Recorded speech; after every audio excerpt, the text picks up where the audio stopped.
Bonjour à tous et bienvenue sur ma chaîne Tuto Afro. Si c'est votre première fois d'arriver sur ma chaîne, n'hésitez pas de vous abonner, de cliquer sur la cloche de notification pour ne pas rater une de mes prochaines publications. Je publie tous les mercredis et samedis 18h30 heure de Paris.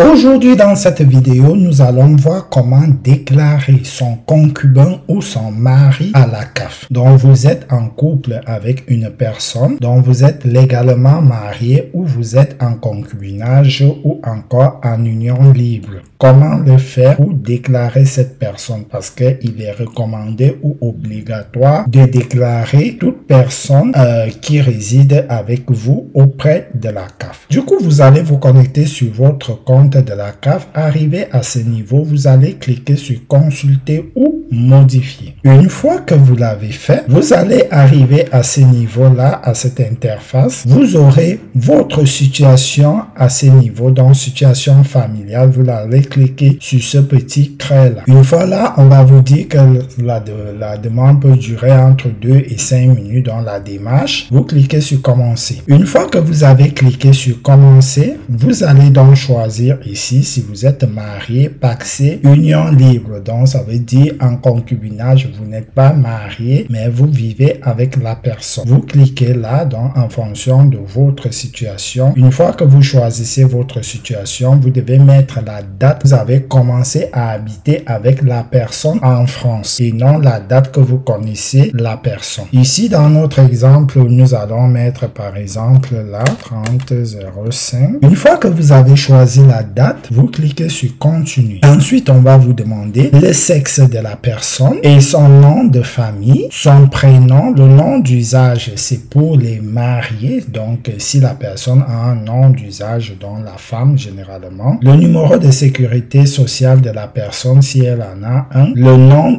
la date de naissance, le lieu de naissance, soit en France, collectivité d'outre-mer ou à l'étranger. Si la personne elle est de nationalité française ou de nationalité UE ou autre, vous mettez autre. Si la personne arrive de l'étranger, donc si la personne vient d'arriver en France ou non, donc voilà, vous cochez là et ensuite vous cliquez sur continue. Arrivé à ce niveau, on va vous demander si votre conjointe ou conjoint perçoit des prestations sociales ou des prestations familiales d'un organisme. Vous allez dire oui ou non. Dans cet exemple, on va dire non. Vous cliquez sur continue. Ensuite, vous allez devoir décliner la situation professionnelle ou de votre conjoint ou de votre conjointe. Ici, vous allez dire en activité non salariale, ainsi de suite. Vous choisissez en fonction de la situation de votre conjoint ou de votre conjoint. Ici, vous allez dire si la personne, elle est en activité. Dans notre cas, elle n'est pas en activité. Et ici, elle ne perçoit et vous cochez la date que la personne s'est mise en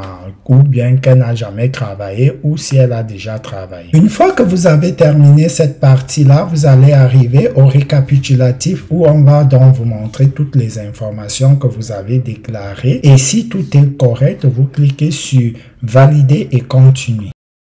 Une fois que vous l'avez fait, à ce niveau, on va vous demander donc les ressources de votre conjointe ou de votre concubine ou concubin. Ici, vous allez dire si la personne est au chômage ou si elle a d'autres ressources ou quelque chose. Ici, dans notre exemple, on va juste mettre que la personne n'a pas de revenus en 2022, donc ça sera en fonction de la période que vous avez déclaré. Une fois que vous avez déclaré que la personne n'a pas de ressources, vous cliquez sur valider. Une fois que vous l'avez fait, afin donc de traiter votre demande, la CAF pourra donc vous demander quelques documents complémentaires tels que le passeport de votre conjoint ou concubine. Ici, son acte de naissance et son titre de séjour. Du coup, vous allez cliquer ici pour ajouter les documents et une fois cliqué, la procédure, elle est terminée. Donc, c'est ici que se termine cette vidéo qui consistait à vous montrer comment déclarer votre concubine, conjoint ou